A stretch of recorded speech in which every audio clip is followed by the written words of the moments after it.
she was so close. Yeah, she got penetrated by his dagger, huh? Mm-hmm. If only. Greetings and salutations, and welcome to Hacker Slash. If you're joining us again, welcome back. I'll swallow your soul. If this is your first time listening, welcome to the party. We are a horror movie review podcast dedicated to telling you whether a movie is a hack, a total joke, a waste of time, or a slash. Totally killer, pun intended. We believe horror is for everyone, and as such, we're rating these movies with the perspective we've gained from our varying walks of life and the flavors of fear we fancy most. My name is Kris. I'm your friendly neighborhood slasher enthusiast. This week I'm joined by the Superfly Space Guy Mack. That's right. Who's laughing now? The classic horror connoisseur Sean. I buried her in the cellar. And the paranormal paramour Binks. For God's sake, how do you stop it? This week we're preparing for an upcoming April theatrical release by revisiting a franchise we last covered in episode 169. In that episode, we compared Sam Raimi's directorial feature debut to its 2013 reboot and discussed the original film's impact on the genre. Now, that original film followed Ash Williams and a group of young adults who ventured out into a cabin in the woods in search of a good time. What they ultimately found, though, was a book of the dead that summoned Kandarian demons.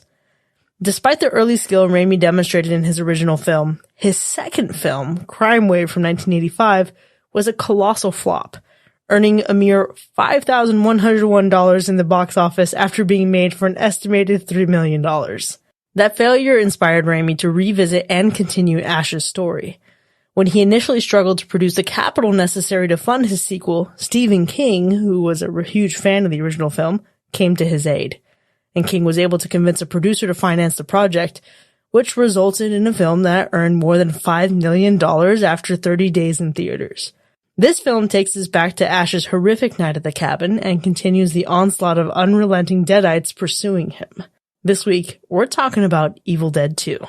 Who's seen this one before? If you have heard me talk about this film, then you know that this is one that I have very fond memories of. I grew up watching this film. This film really brings me back to my teenage years, good times with some of my oldest and best friends. I really love the entire Evil Dead franchise. I enjoyed the remake, also the show, but most of all, I just love Evil Dead 2 along with the other two of the initial three films. For me, in terms of this franchise or the movie, I don't necessarily have a major connection to it aside from me just liking Sam Raimi. I'd seen Evil Dead, but I saw it when I was kind of a teenager, to be honest, when the Spider-Man movies came out. So that's just me being real. I never really continued on with the franchise. I'm not really sure why. So when it comes to the rest of Evil Dead, I've actually never seen any of them. So this is my first time going into it. Dude, I was a huge lover of Army of Darkness when I was in high school. A friend back then introduced it to me, and Darren, thank you, buddy. I hope you're living a great life in Ontario. It was a few years later before I actually got to go back and watch the first two movies. First of all, this, and then later on, the first one. Okay, so I'm seeing a team divided tonight because obviously Mack and Sean have this almost lifelong love of this franchise. But Binks, like you, before this podcast, I hadn't seen anything past the first movie. In fact, I avoided watching Evil Dead, period, ever, until episode 169. So, we already established that. We actually just did a rewind. I slashed the original film back when we first covered it, but it was a week slash. Time will tell, how I felt about, the Evil Dead after some distance. You can catch that rewind with myself, Sean, and Mack over on Patreon right now. But I haven't explored much of anything else. And I knew this was going to be a departure from the tone of the original. I knew this was where Bruce Campbell would really start to Bruce Campbell as Ash Williams. I went into this with a lot of hope based on what Mack and Sean had previously shared in our Rewind episode. But Binks, what were you expecting going into this since you also hadn't seen this before? I didn't know much about this movie and what to expect whatsoever. So I honestly went into it kind of expecting something that I definitely didn't get in terms of what it was going to be about.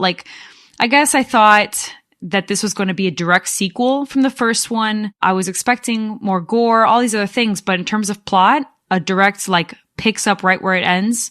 I had no idea the context of what happened with the rights of this film or, how it was kind of a requel, I guess, if you want to say that. No clue. So I think that definitely impacted my watch just a little bit, but wasn't too bad in terms of like, okay, now that once I finally gathered that this wasn't a direct sequel, I was able to keep watching and have a smooth sailing from there. I don't know. I was excited for this. I just remembered this one as being where Sam Raimi got to do things with a bigger budget and more experience, and Bruce Campbell got to show off 6 more years of experience. I expected, more polish than Evil Dead. I expected more camp and more of that sacred chin. Oh, yeah, absolutely. I mean, knowing the franchise fairly well by now, definitely expecting this one to give, much of what we saw in the first one, but really go quite a bit heavier on the camp, like you said, Mac. I'm really expecting a hysterical intensity jam-packed with over-the-top campiness that makes for a pretty wild ride. Ooh, look, you both tried to prepare me. I don't know that you possibly could have prepared me, but I appreciate your efforts. Let me tell you that I felt a lot of things during this movie. Okay. None more intense, though, than the absolute Olympian performance of mental gymnastics my mind was doing in the opening few minutes of this movie. No bullshit. And look, dear sweet listener, if you're a huge fan of this franchise, or if you've even honestly just seen this movie before, what I'm about to say to you is probably going to sound best case scenario, mildly funny or charming, or worst case scenario, borderline maddening, because how could I not know what to expect from this movie that is so beloved in horror? The first few minutes of this really do well to hit you with the previously on the Evil Dead and bring you up to speed on what you may have forgotten, especially since the last movie came out 7 years before this, right? I expected that because of what Mac and Sean shared. What I didn't fucking know, though, was that this movie was gonna straight up change its predecessor and completely reinvent the circumstances in which Ash came to be at the cabin. And again, this is not a spoiler section of the episode. I'm not gonna say any more than that, but it's fair to call it out right there since it's literally the opening of the movie. Now, we're gonna get more into this in the second half and discuss how the rights or the lack of rights to the original film impacted this, but I'll say this. I felt betrayed, bewildered, befuddled, baffled, bamboozled, perplexed, confounded. My biggest feeling, though, was the overwhelming sensation of this movie is asking a lot of me right now. And I spent the first 10 minutes in this movie in such a state of confusion that it took me a long time to really just sit back and enjoy the ride once I said, fuck it, it's camp.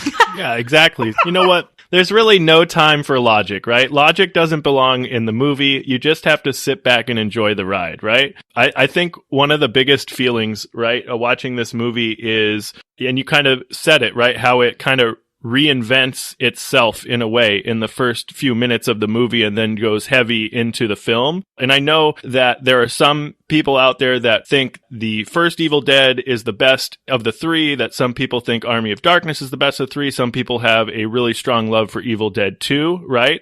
Nobody's wrong. Everyone's entitled to their opinions and what you love, and that's great. I think watching this, it really made me feel like it's so interesting what they did because you don't necessarily even have to watch the first one to watch this one. You know what I mean? Like, it's a sequel and a remake, and it's its own thing, and it stands alone in essence, and it's almost, and it's also a prequel. Like, it's crazy to think about, right? And something that I've come to find is that over the years of talking about this and various conversations is that when people talk about Evil Dead, 9 times out of 10, they're talking about Evil Dead 2 and not Evil Dead 1981. Really?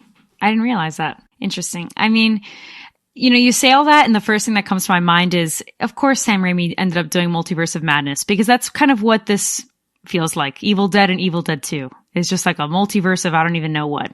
I almost wish that I had been warned a little bit, because I'm cracking up just with all those B's that you mentioned, Kris, of what you were feeling. Because the mental gymnastics was very real in terms of the beginning. I definitely felt like I was losing my mind a little bit because I thought, is this a dream sequence? What's happening? Is this a whole other Ash? Like, what in the world is going on? Who's this Linda? I don't know this Linda. What's going on? It was strange. But I think ultimately, like, it was heavy on the cringe. I was feeling a little cringe throughout. But at the same time, I was also entertained. Like, it was a ebb and flow. It was an ebb and flow. There were certain elements of the movie that pulled me in, others that pulled me out. ultimately, I didn't feel as invested in what was happening on screen after I kind of realized, all right, this is not a sequel. And I think it has to do with me not really knowing what to expect. If I had gone into this thinking like, think of this as like a whole other restart to this franchise, maybe I would have felt a little differently. But yeah, the mental gymnastics were very much real, for sure. Is your mind sore from all the stretching it had to do? A little bit. You should probably get that checked out. You're going to go some physical therapy. Yeah, well, I'm just bracing myself for what's to come. Get a little icy hot. Not icy hot. I think you need to do some mental yoga so you can be ready for just really enjoying movies, because damn, Bruce Campbell finally feels like Bruce Campbell in this movie. The first movie is kind of shy. You know, everyone's still kind of young and inexperienced, but this is where the sun starts to shine. And I absolutely love this era of campy B movie goodness. The entire film had caps lock fun while watching this. And you know what it is though, is that I think since I only knew of Evil Dead and I didn't know what the franchise was, I didn't really realize that Bruce Campbell was this kind of actor, you know, or I guess specifically that Ash was this kind of character. I think I watched Evil Dead and I knew that kind of more serious kind of acting a little bit and that serious type of archetype of a character, that then I see him here and I'm like, what? I think I was just a little bit off put by that. Yeah. I think by limiting yourself to have not seen any more than the first one, it's like watching Friday the 13th and thinking that's Jason. I got you.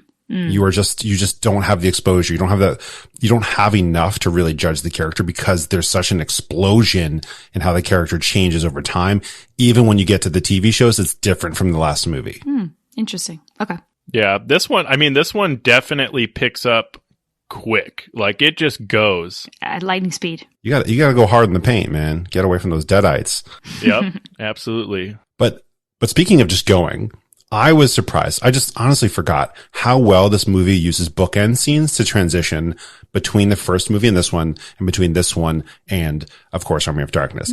I think the Marvel Cinematic Universe has nothing on Evil Dead when it comes to transitioning between films. I guess we'll see. We'll find out when I watch. That's an interesting kind of like connection for that. I think what surprised me also was a little bit of a disappointment, but now with the context that you've given me in terms of Ash and kind of like what is to come, I think for me, once I settled into the fact that this is different and this is going to be different, I was hoping I would learn a little bit more about Ash or just kind of feel more connected to him like I really was in the first one.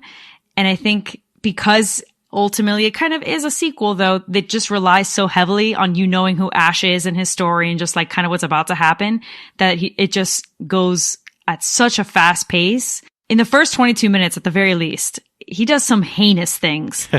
And it doesn't feel like it affects him as much as it would have in the Ash that we see in the first movie. The decisions and the internal conflict that he feels when he does certain things, it doesn't hit the same. And I'm just like, who is this guy? Was he like an assassin or something like in a past life? Like what's going on here? Yeah. I guess I just kind of wasn't bought into who he was in this movie versus the first one. It is really wild. The amount of shit that Ash actually goes through in this film is insane if you really think about it. So I think this is like an interesting dance that we're doing here with both of our experience levels and then our expectations, right? Because one thing that I did know about Ash is who he ends up becoming, through playing Dead by Daylight and seeing what old Ash looks like as a playable character in that game, B, seeing all the memes, seeing so many photos of him from other movies, and understanding that he just fucking skyrockets into like this different stratosphere of a character. I think for me, right, that biggest surprise, you know, I've already well established it's the opening of the movie. It's really just my biggest disappointment, because aside from that, I think Bruce Campbell's, and he gives us the Ash that I was expecting. So it's a really weird taste in my mouth almost, because it's like, okay, like I expected this, but I was so caught off guard by just how we got there in the first place that I just didn't know what to make of it for a while. Yeah. I mean, I would imagine anyone not super familiar with this franchise or with these first two films, that would be one of the biggest surprises, is the opening of the film. I know there are some people out there that think that the practical effects were elevated. I felt the practical effects were very similar. I didn't see like what the budget did to the practical effects. And I'm not saying that they were bad. I enjoyed the practical effects. I think they are still really fun and awesome to look at, especially for its time. But what I did think was surprising was that the amount or the significant difference in the budget and the other type of effects that were kind of thrown into the movie didn't really add to it. It actually took away, in a sense, to me. So that was kind of my biggest surprise, but I guess that's also kind of making it a disappointment in a way. First Evil Dead had something like $375,000 budget, where Evil Dead 2 had $3.5 million budget, which is insane to think about. That is nuts. That's cinematic inflation. Could you imagine Sam Raimi making $5,000 in the box office of a $3 million film and then saying, nah, we believe in Stephen King enough to trust this guy with another 3-point-something million. It's interesting that you bring up the effects there, Sean, because here's what this does for me. I agree the effects in the original were almost comparable. I do think they look a little bit more polished this time around. But what it really means for me, obviously, like this movie is campy, it's funny. It really isn't scary at all, especially because of how hard it leans into comedy. But for those effects, Sean, let me tell you this. My gag reflex was triggered. Oh, no. Based on how much shit was flying into people's mouths. Rule number 73, folks. Shut your fucking mouth in a horror movie. You don't want liquids going in there. You don't want body parts going in there. It's disgusting. The practical effects looked good. I think that would be the most frightening thing about this movie. Wondering what the hell would fall into your mouth. Not frightening, but disgusting. Well, one, it's impossible to keep your mouth closed in a horror movie because everyone's screaming, you know? I don't scream. Oh, no? You'll see this in October when we go to Halloween Horror Nights. I don't scream. I panic internally. That's called military bearing. Okay, fair enough, fair enough. You know, I agree. The film has some pretty gruesome and frightening images with the effects and whatnot, but the campy humor really takes the edge off of those moments, making it feel more ridiculous and more fun rather than scary, for sure. Yeah, I'd agree. I think I was not scared as much as I was either like impressed by the effects or kind of like just laughing along with it. I didn't take it seriously, right? Like the things that were meant to be scary, I didn't take seriously and enjoyed them. So I agree. It kind of takes the edge off a little bit from that. But also, it is hella gross. Like that is without question. Gross as hell. 1,000%. It's so funny that I have such a strong memory of these films, such a strong connection to them, and I am not a fan of gore, like really in any way, but it doesn't really bother me. Maybe I'm just used to it, I guess, at this point, but it's a lot, but it's almost like slapstick, you know, it's just such an extreme, and it's on purpose that it's that funny. I don't know. It's not scary. I don't think it's supposed to be. I think you got it right that the comedy takes it away. It balances it out. It's all very deliberate, but it doesn't need to be scary. Who would want it to be scary? That would be really boring, to be honest. Okay, yes, it would be boring. And I think part of why it would be so boring was because it's hard to imagine a world in which this movie isn't what it is. I really enjoy the more serious tone of the original movie. But even then, there are moments of comedy and camp. And you know that it's going to be accelerated and you know that it's going to continue on. But I can't imagine looking at this film the same, having, if I were like you, Mack, and I lived a lifetime of knowing this for what it is, like that'd be hard to reconcile in my mind. You gotta fucking applaud a bold move of just saying, let me undo what I did in the last movie, just redo it real quick, just so nobody notices, and then let's just go in a completely different direction in terms of tone. You know, I think the lore that we get in this movie is fantastic. I think the world building we get in this movie, also fantastic. But truly, to take what you set up as your first film, skip a movie, and then in your third film, like go back into this and go this direction with things, I think it's honestly impressive, and it gets a lot of originality points for that. Yeah, you know, who's that one singer? I think she became pretty well known after leaving Destiny's Child, but I can't think of her name. Just kidding. It's Queen Bee, right? Oh, I thought you were going to talk about Kelly Rowland. I thought we were going to have a Freddy versus Jason moment, you know? No? Okay. Got it. Oh, no. But I think it's okay to like redefine yourself and to let everyone know that the real you is the new you. There's nothing wrong with that. And this is what this movie does. it has that last time on Dragon Ball Z situation. So you can kind of forget the first movie in a way and let it be redefined in your mind. Like, this is what is going to happen going forward. I think that's why this movie is so memorable for everyone who's watched this and Army of Darkness. It's like, yeah, we saw the first one, but this is where Ash and the Evil Dead really comes into itself. See, I think where I struggle is, but why? You know, I don't feel like the movie had to be redone, but that's just me enjoying the first movie, despite the horrific things that I hate about the first movie. Yeah, but and when we're thinking about the why, right? Like the why we kind of talked about before, right? It's in a sense, we couldn't get the rights to get the footage for the previous film.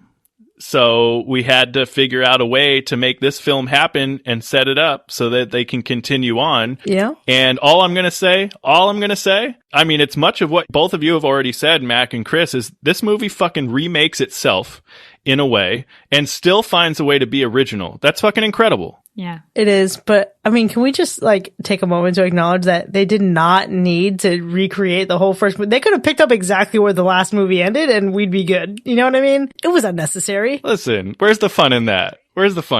Plenty. A lot of horror movies do that. We're okay. We could have done without it. Look, I completely agree with you a bit, Kris. It's kind of like, I don't necessarily know the why, but yes, can't go without saying, once again, props to Sam Raimi for kind of reclaiming his own movie in a sense and saying, we're going to keep going on. Mm-hmm, there you go. Reordering the elements of the first movie too, in a way, kind of completely, certain things happen at the end of the first movie that now you start off with. I thought that was kind of cool and original. So it's a new way to redo your own movie in 6 minutes, I guess, but props to him. I'll give it to him. It really does show years of improvement is what I'm thinking. We have more skill now. We're better storytellers. Sure. We know really what we want to do. We know the vision. And yes, it's very different from the first movie. But, I think Raimi's probably just hey, this is who I am now. This is the guy who made the masterpiece that is Spider-Man. Right. And the director of Evil Dead, the first one, could not make Spider-Man. Yeah. That just would never have happened. And I think he really came into his own and didn't mind showing off his new directorial chops.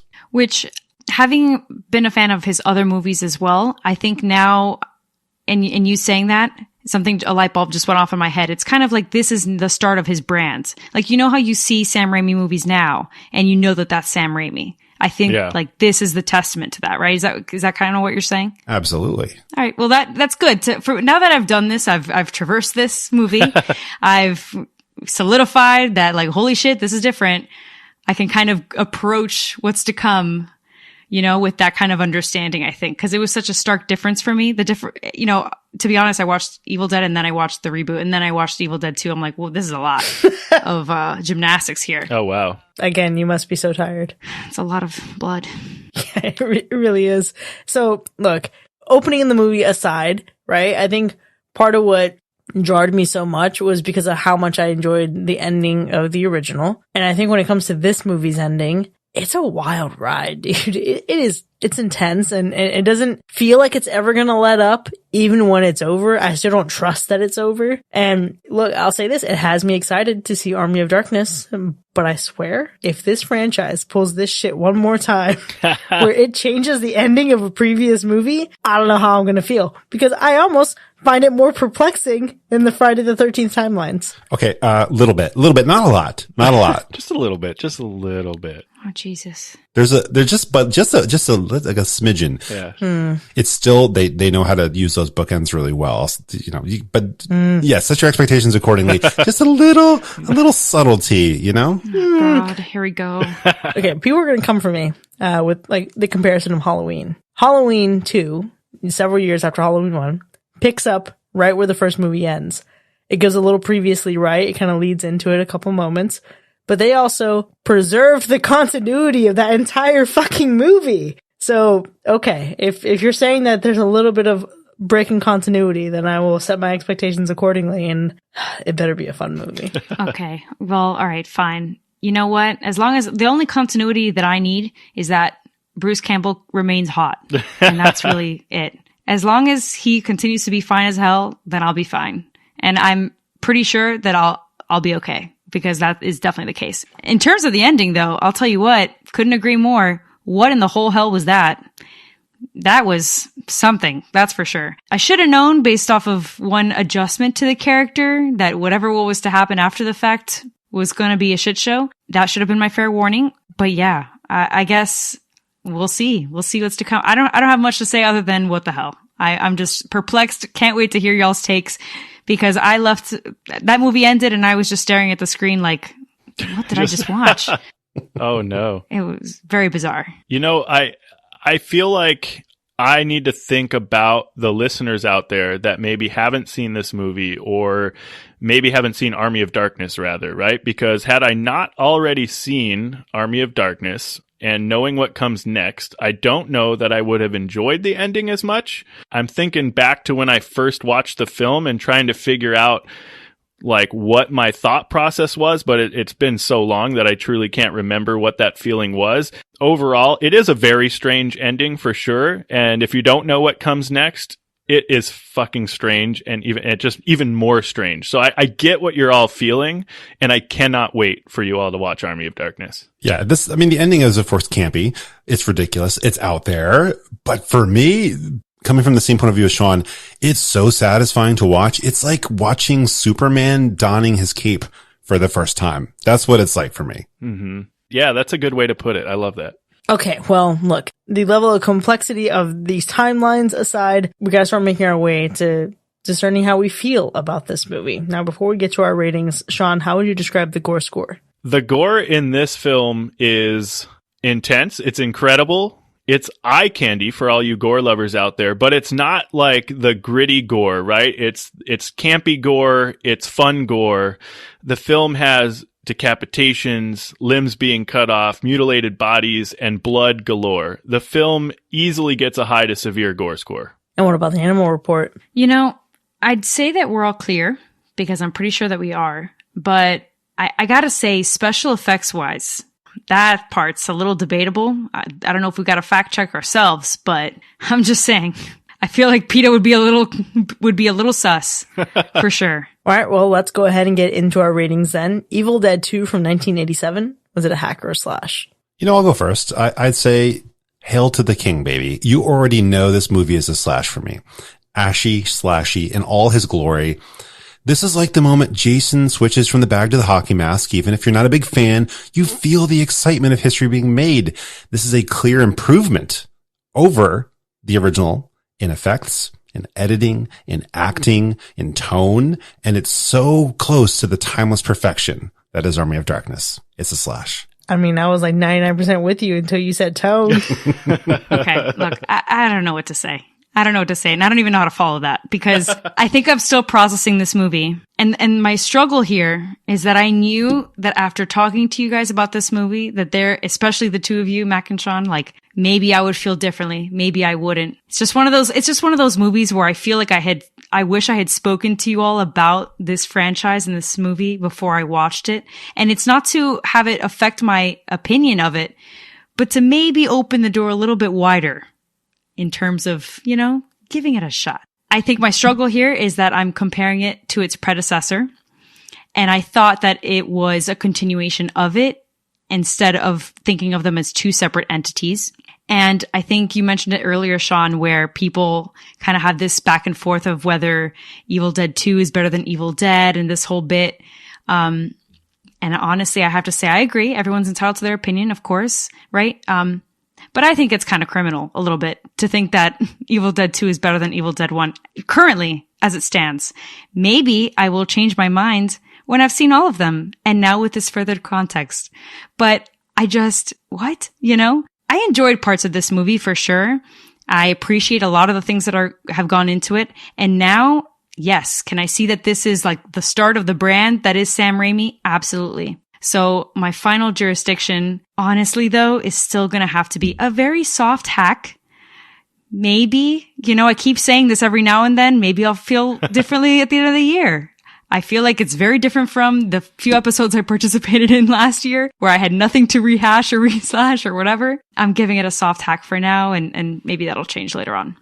All right. You know, this might be a hot take for some of you out there, but I'm just going to go out and say it. This film is arguably one of the best campy horror movies of all time. It's up there. The film finds a way to reinvent itself, and it's more than just a sequel to the first one. It's an amazing prequel to Army of Darkness.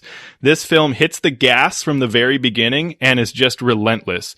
If you love horror movies, this is a must-watch.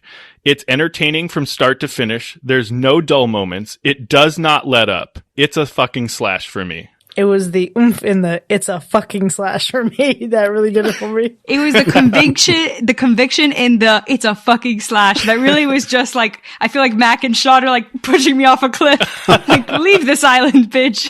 Get off. Oh, no. Damn. Look, if Mack and Sean are here to push you off a cliff, let me extend a friendly hand to catch you where you fall, because I think you and I feel very similarly about this movie. It's absolutely absurd, y'all. I mean, we have to acknowledge that, right? This movie is absurd. It's one thing to buy into the camp of the movie, but it's another thing entirely to buy into the revisionist history of the first 6 minutes, because it's fucking unnecessary, and nothing on this earth will ever convince me otherwise. Give me all the context you want. Give me all the subtext. Give me Sam Raimi reclaiming his film. I don't care. He could have just picked it up right where the spirit was like going to enter Ash Williams from the ending of the first film, and it would have been fine. Now, I've come to really enjoy the original Evil Dead film, and this is certainly an iteration. It does so much well, but it does so at the cost of doing some wild things in the beginning that I just honestly find completely unnecessary. I get, right, that I really understand that in a movie in which, like, it prides itself on continuously raising the bar of its own humor and its own absurdity and clownery, it's unreasonable or impractical for me to sit here and think about what's necessary, right? So often in these movies, none of it really is, and that's part of the charm. I had to really sit with this one because, I'll say this, the tree scene in this is such an improvement from the first film. It does still a little bit of stuff that I find unnecessary, but I found myself really missing the slightly more serious tone. And I think it says a lot when I know I'm very aligned with Binks in that I prefer the original Evil Dead over Evil Dead 2, for sure. That's hands down, no question. I had to really do a lot of soul searching in this and hope then that a Kandarian demon would possess my soul and, you know, correct the error of my ways, because it's like, do I appreciate the good in this movie when it started out so terribly for that experience? It felt like I had cinematic whiplash with what was going on. And ultimately, this is where I land, Evil Dead 2 is a soft slash. And I feel like maybe Binks and I are going to switch at the end of the year because it took a lot for me to get to the soft slash side. And I think it was a lot of the appreciation for just Bruce Campbell as a whole. I don't know that I'm going to stay that way after watching Army of Darkness.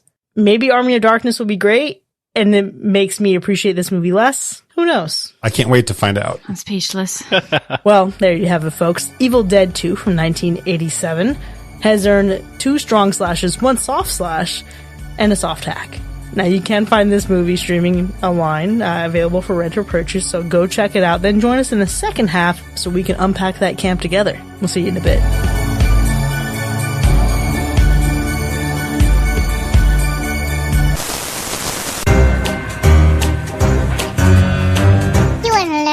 Dance? Get that ratting corpse of yours moving in the pale moonlight.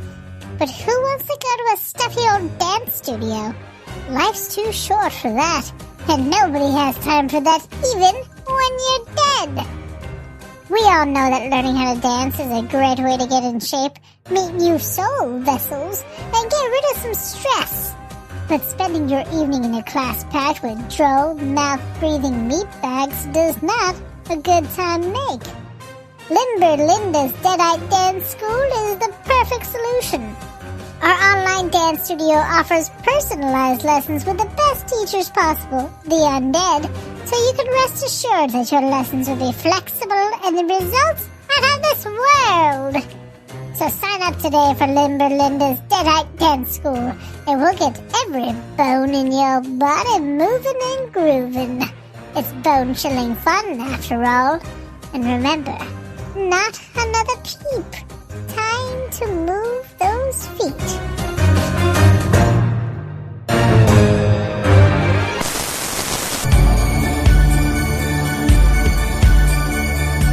Welcome back, folks. You're now entering the spoiler zone for Evil Dead 2 from 1987, which has earned 3 slashes and 1 hack. Now, we have a lot to get to here, but before we get into the semantics and the specifics of our ratings, Sean, let's go through the kills. All right. So we have something like 13 kills in this one. Again, we are taking into account that people getting possessed will count as a kill or a death, right? So you would have to count Ash getting possessed as a death both times. If not, then that would take the count down to 9. But you know what? The demons inside Ash are really in there saying possession is 9/10 of the law. Wow. I'm going to pull out an easy one here, and one that is surprising based on my preferences. A character being pulled into a cellar and then turned into a blood explosion. Excuse me, to quote Ryan. Oh, no. Listen here. My favorite kill in this movie, and I feel like, how dare you sweep this from under me? Jake, that blood explosion that you just talked about, Mac, it feels like the Kool-Aid man tried to run into a wall, but then died. You know what I mean? Instead of like actually bursting through. Oh my gosh.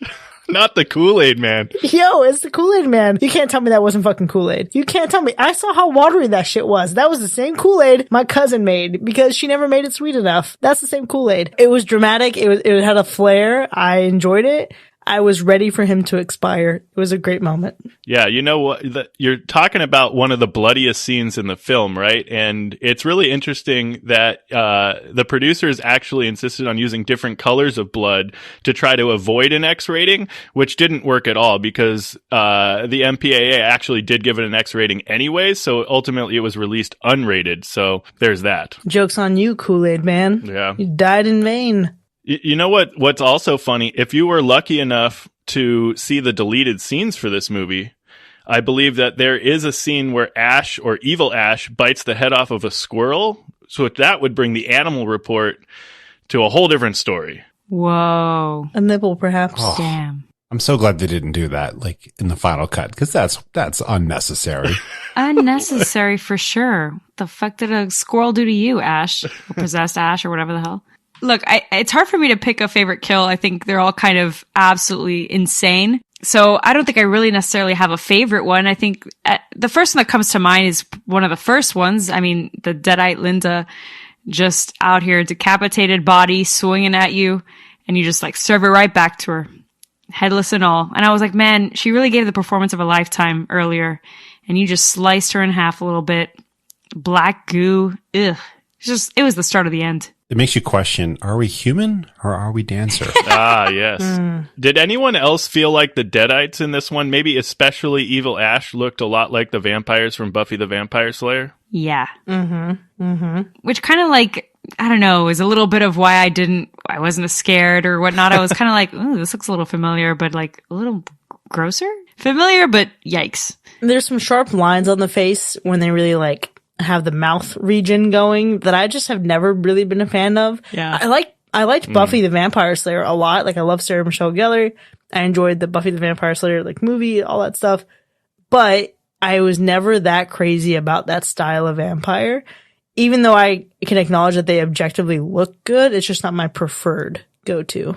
Yeah. I think we're thinking of like favorite kills. I mean, there's some good ones, and obviously Jake's is really intense, but maybe not the actual kill. I don't know, but when Ash has like Linda's severed head in the vice grip on the workbench or the clamp or whatever, and you see him going like for the kill for that severed head with the chainsaw, but you see it like in through just the shadow of it. It's such a cool scene. It might be one of my favorite visual elements as well, but the blood hitting the light bulb and the room turning red, that was such a cool, I don't know, after kill, if you will. Yeah, and the after bloodbath, it's good. You know, anytime we get a moment of red lighting in a movie, you know that's my shit. I'm all over it. Yeah. Yeah, for sure. But you know what? Before we get into like visuals and all that, can we just take a moment to talk about Bobby Joe for a second? They did a much better job with the tree scene in this one, right? I mean, that she got taken by the trees and just, I don't know, killed, whatever happened, but much more tasteful in my opinion. Absolutely. 100%. I mean, I figured that was going to be a gripe of of ours, like from the first one. And unfortunately, of course, the reboot just naturally decided to keep that somehow for some reason.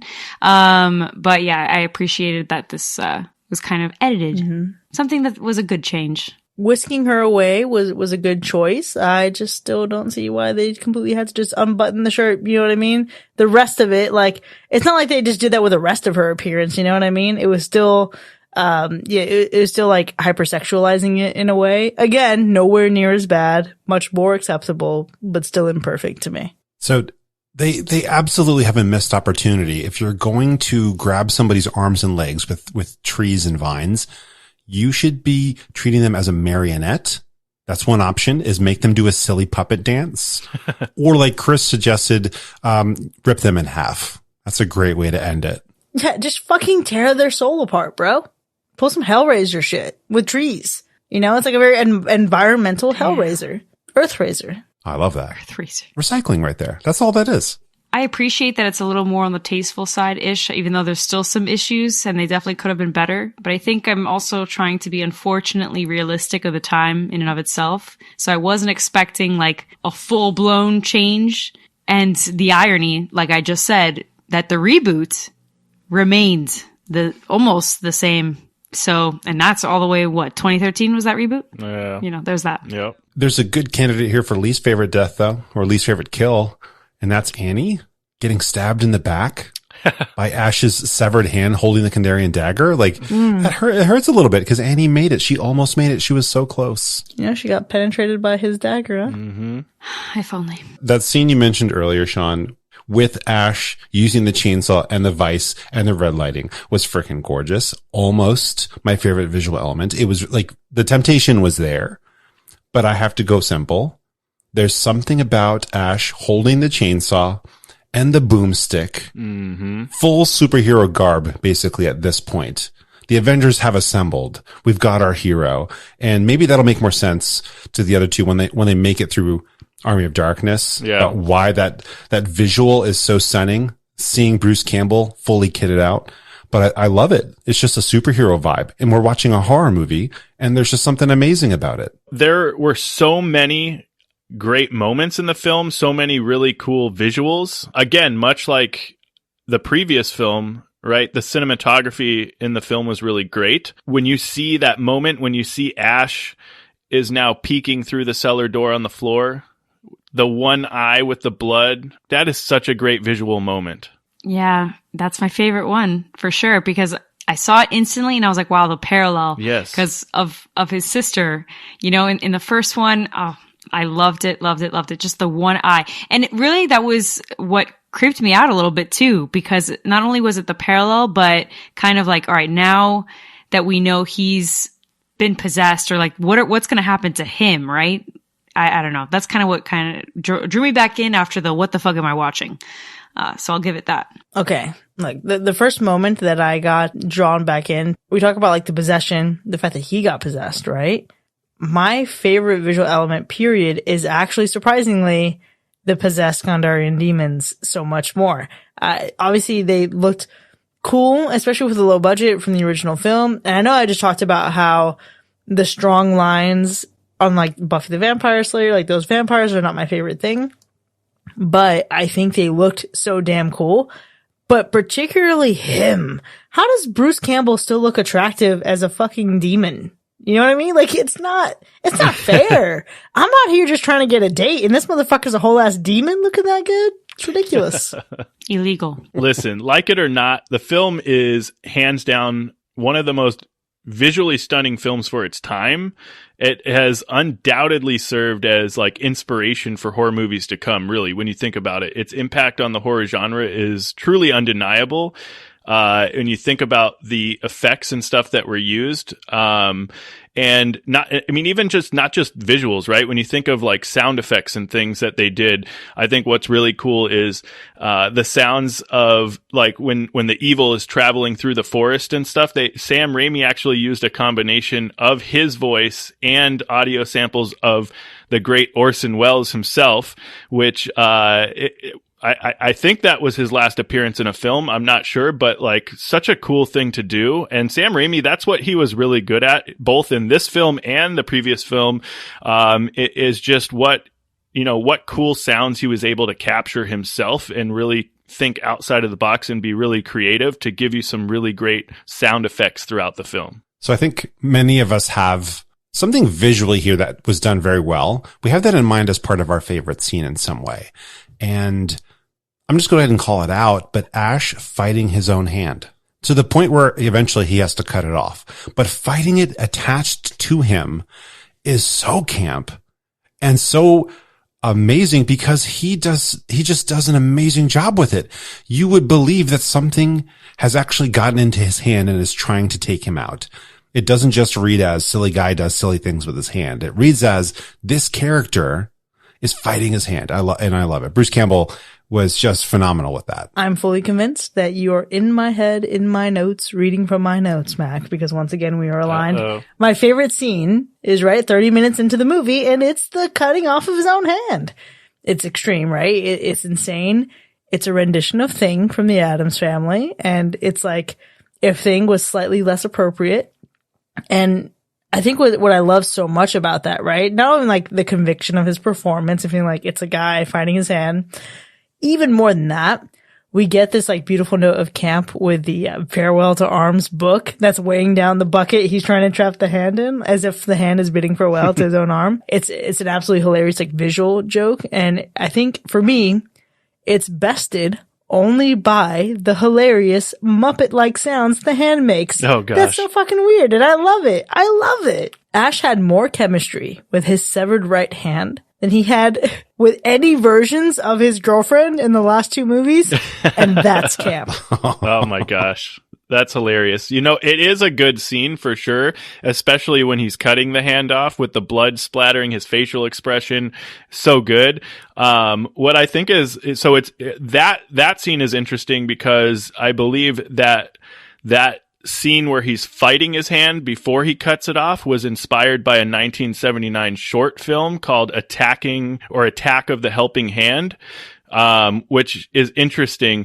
But I also thought, like, man, watching this back and him fighting, smashing the plates over his head and all that stuff, it really gave me this feeling that Jim Carrey may have got inspiration from this for like Liar Liar. I mean, he did the whole, hand fighting, beating himself up. It really felt like he was taking a play out of Ash's book for that scene. Damn.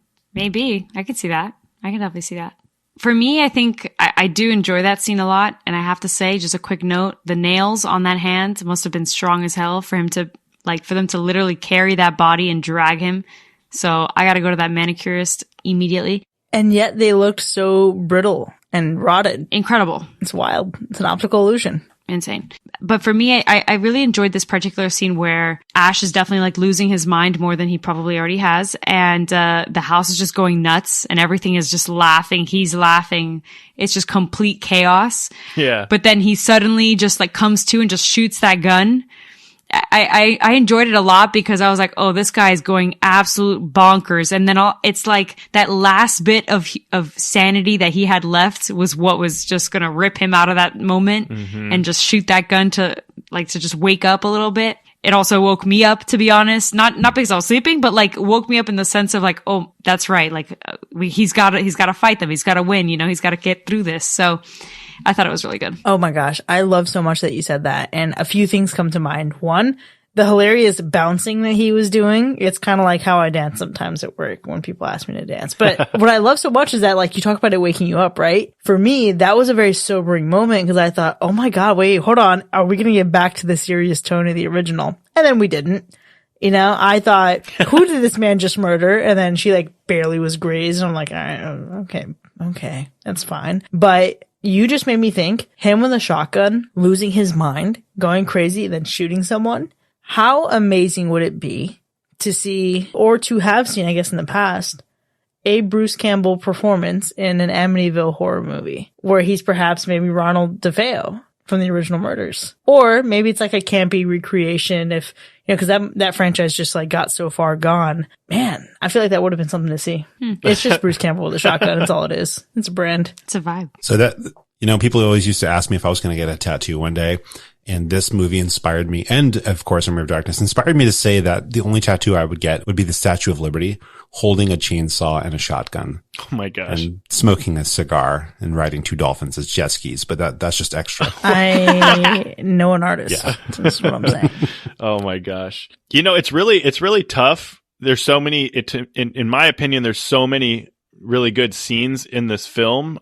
One that comes to mind that I really loved was the car scene where the evil is chasing Ash in the car, and Ash like goes through the windshield, somehow miraculously gets up and starts running back to the cabin, and then the chase like continues and proceeds like through the entire cabin. It was such a cool scene, the way they shot it, everything. One of my favorites in the movie by far. How did he survive that, honestly? Dude, the things that Ash survived in this film is just, it's beyond me, honestly. That's a very good point. But what about also the scene where Ash is like the rocking chair, right, is moving and he's going towards the rocking chair and he's reaching out and he goes to like touch something and it looks like he actually does feel something, and then he starts to freak out. His facial expressions in this movie are just so good.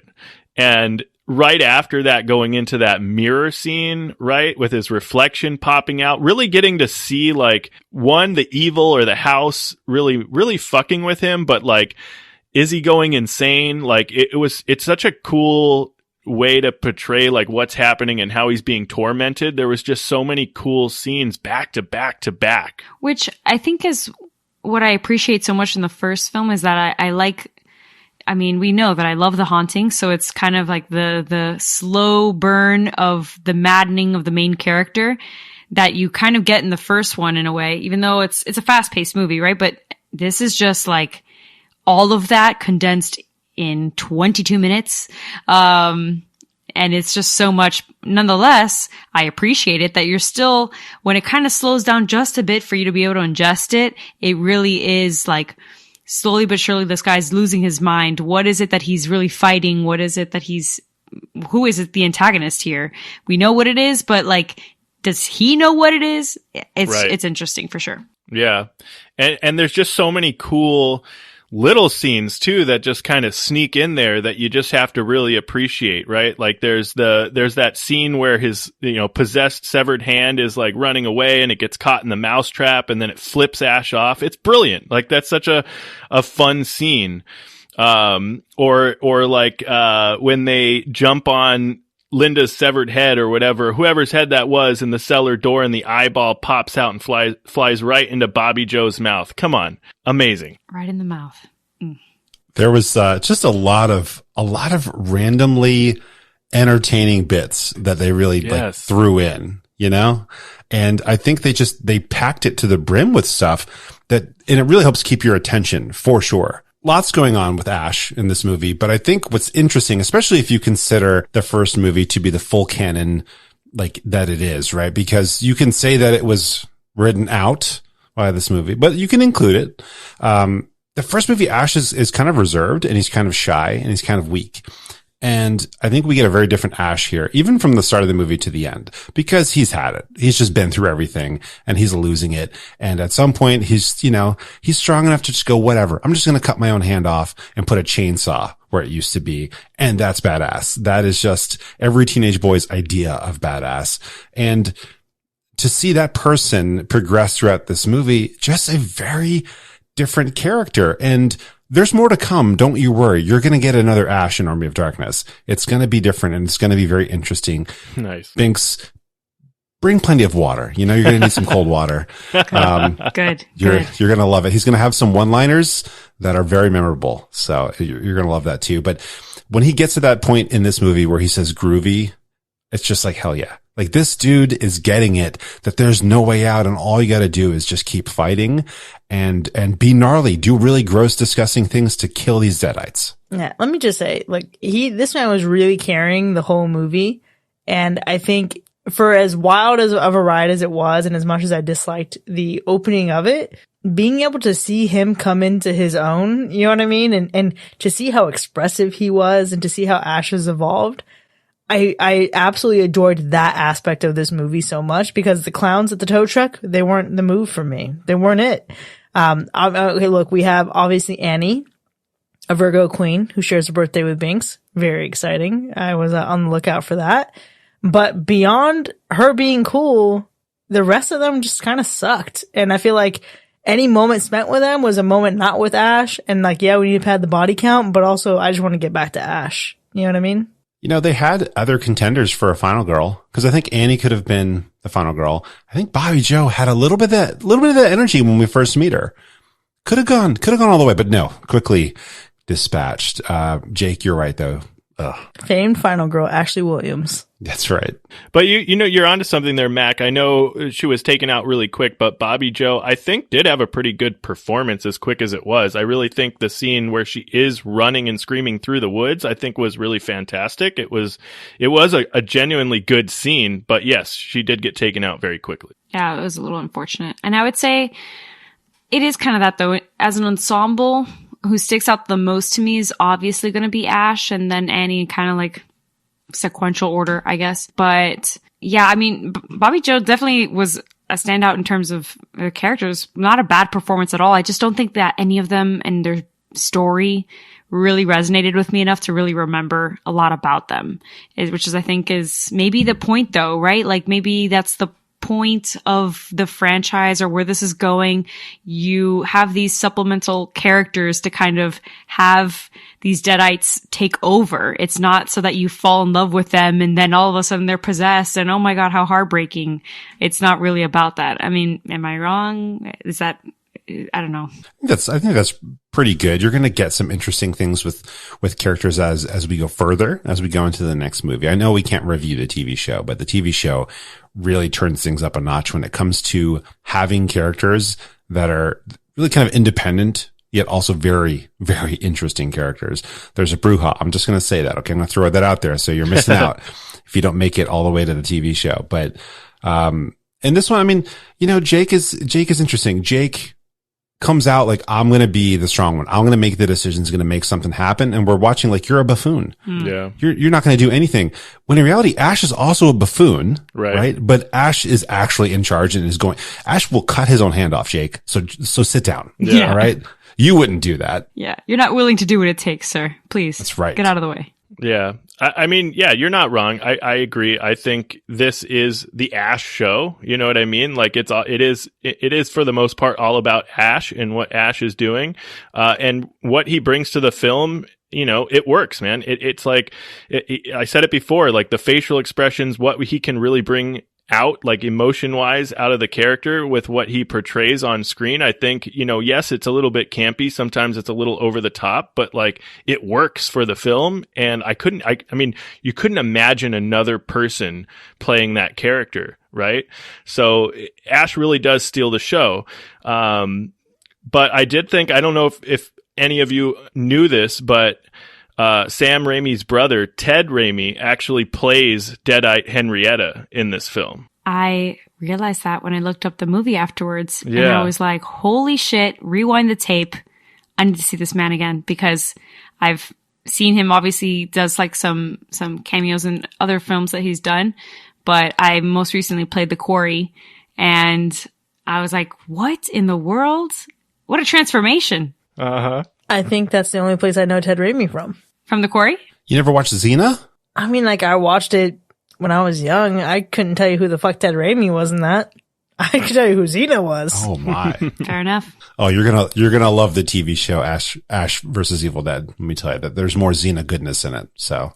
Well, I look forward to that wholeheartedly. Let me bring this to a character that we have not talked about at all. And that is the professor who decides it's a good idea to bring the Book of the Dead, yes, or whatever, to a cabin in the middle of nowhere, yeah, and then like hang out with his wife, invite his family to then join him while he goes through it, and just leave it chilling while, I mean, I guess he's dead at this point, right? That's what we're going to assume? Assuming, yes. Yeah, he's dead. But like, dude, put it in a museum. Don't read from it, first of all. Don't read anything right. from it. But then this is all his fault in the end. He is the horror movie dad who made all the decisions. Yeah. I mean, come on. You got to think, right? You bring the Book of the Dead to a remote location and start reading incantations. What could fucking possibly go wrong? In his defense, they're in a secluded place, miles away from anyone. I feel like if you're going to read a Book of the Dead somewhere, it might as well be there. It's pretty, yeah, that's like the best setting for it, I guess. No one ever learns, though. Where else does one read the Book of the Dead? You read the Book of the Dead anywhere else and you're fucked. At least here, there was no one around, really. They had to like just wait for bodies to show up to be possessing something. Touché. All that aside, though, I still stand by the fact that of the entire viewing experience of this film, for me, the worst part is still the first 6 minutes of it. And I was even going back through and trying to find like, okay, in my notes, what are my negative hits here, right? And I don't have a single one outside of that first 6 minutes. It was my range of like, Ash got way more handsome in the last 6 years to, wait, is this just a remake of The Evil Dead, but like slightly more appealing visually? Then just to this absurdity of like, what is going the fuck on right now? That first 6 minutes really disrupted the experience for me. But beyond that, it really redeemed itself. So I'd say if that's the worst thing it has going for it, maybe it's not so bad. I would say I think the best part is that there is a shift to some extent. Like once I've really marinated in the fact that this is a different movie, I can buy into it a little bit more, right? And now I'm approaching the rest of this franchise with that in mind. So I think the best part is that it's daring enough to just change and then hopefully commit to that change moving forward so that I don't have to continue this roller coaster ride of what the fuck am I watching?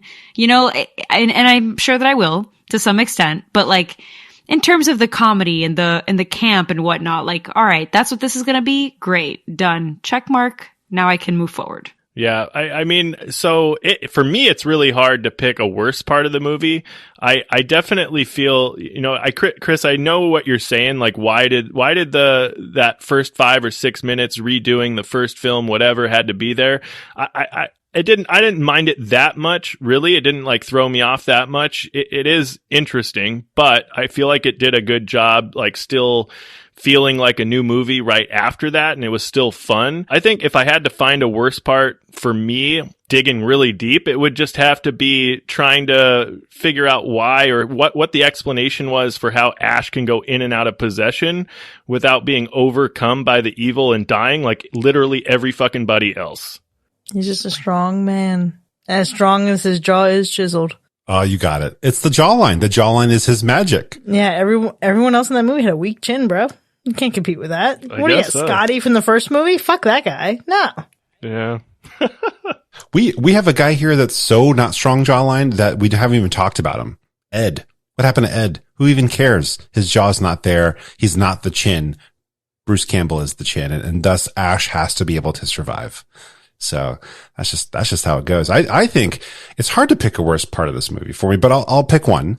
You know, we talked about how the tree scene in the previous movie, was easily a worse part. I think this one did a lot better, but you know, when you have camp, there's going to be some extremes. There's going to be some moments that are not campy at all, maybe even too serious. And then there's going to be some moments that are too silly. And that's the claymation dance scene.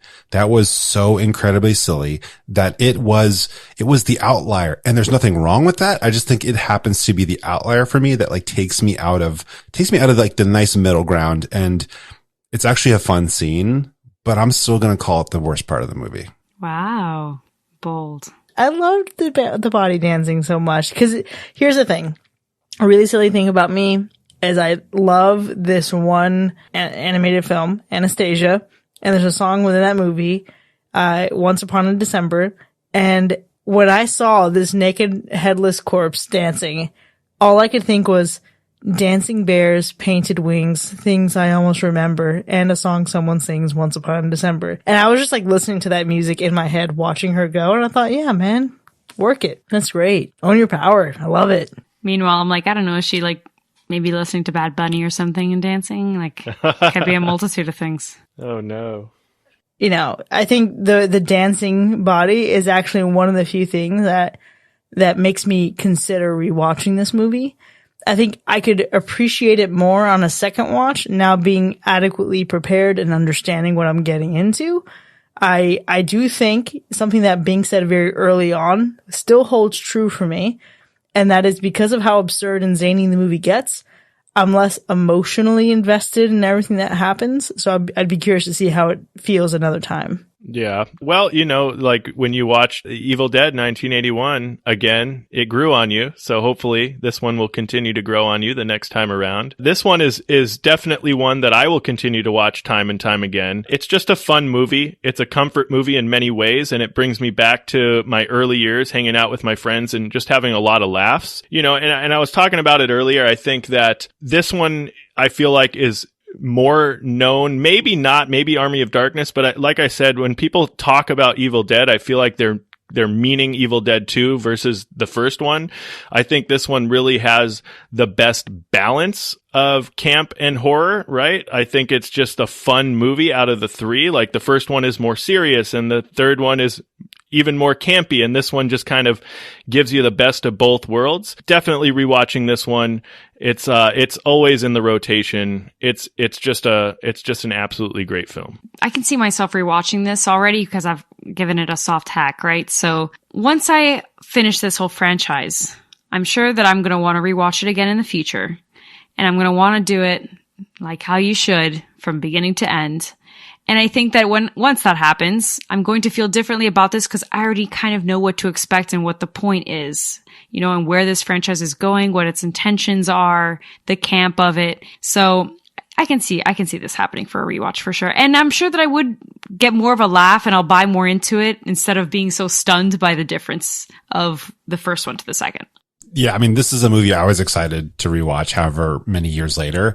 And I was excited while watching it. I was literally watching this thinking like, I'm so stoked that we get to watch this right now as a group. I'm stoked that other people get to watch this, even though I'm not there with them. And I could see myself having that exact same feeling the next time I get the time of my life to watch it. You were so excited that you watched this movie hella early and got your notes done all early. So I think that's a testament of how much you love this shit.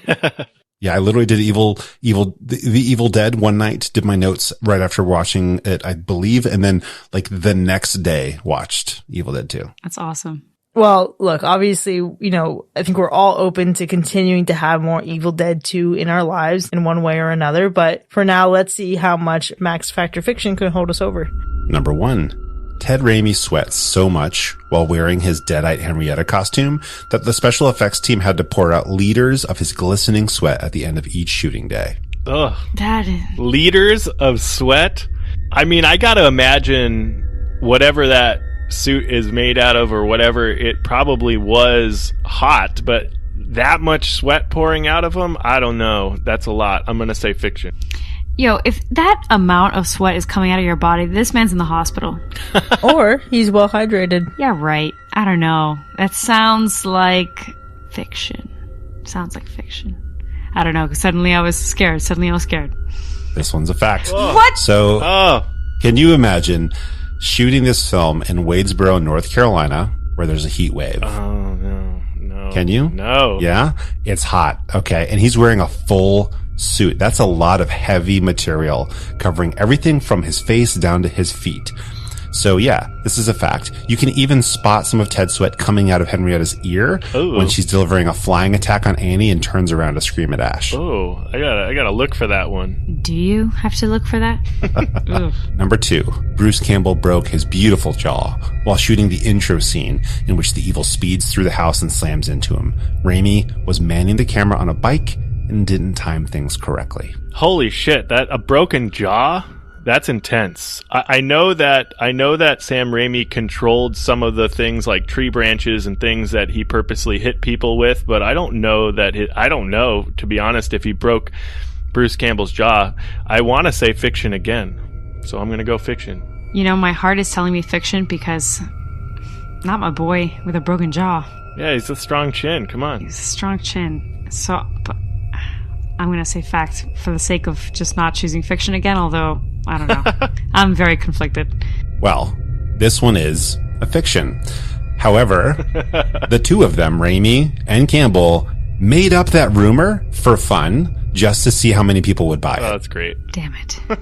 And I think, do it for the gag, as Paris would say. Fair enough. Number 3. Bruce Campbell was trained by a bodybuilder for his second stint as the much beloved Ash. You know, with that kind of body, I'm going to say fact. Listen, I feel like I'm just on the fiction train here tonight.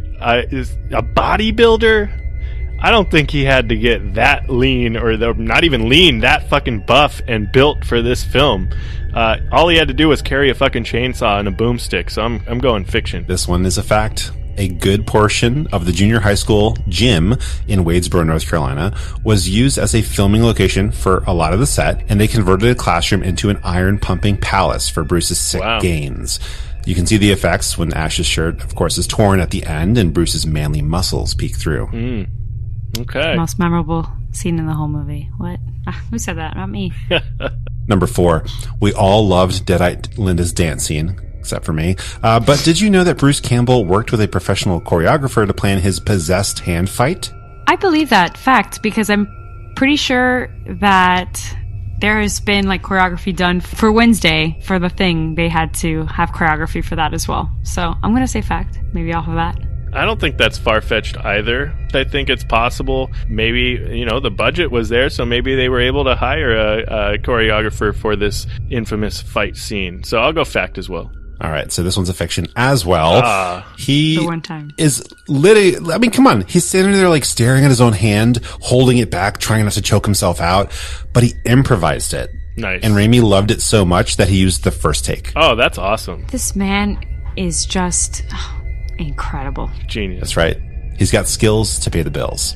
And number 5, even though we know the best of the trilogy is the next sequel, Army of Darkness, in my opinion, this film was originally subtitled Evil Dead and the Army of Darkness. Fact. Why not? I mean, there's a lot of darkness in the movie, so maybe. I don't know. I'm gonna, you said fact, I'll go fiction for fun. Well, it was fun because this was a fact. Nice. So it was Evil Dead 2, Evil Dead and the Army of Darkness, then Evil Dead 2, The Army of Darkness, but thankfully it was just Evil Dead 2, and Army of Darkness was reserved for the masterpiece to follow. And that has been Fact or Fiction. Well, there you have it, folks. Evil Dead 2 from 1987 has earned 3 slashes and 1 hack. Now, we've certainly had a robust discussion here, but it doesn't end here by any means because we want to know what you think. So we're about to embark on this incredible journey that is Evil Dead and its franchise. So make sure that you join the conversation as we review these movies by hanging out with us for free in our Discord. Click the link in our show notes to sign up.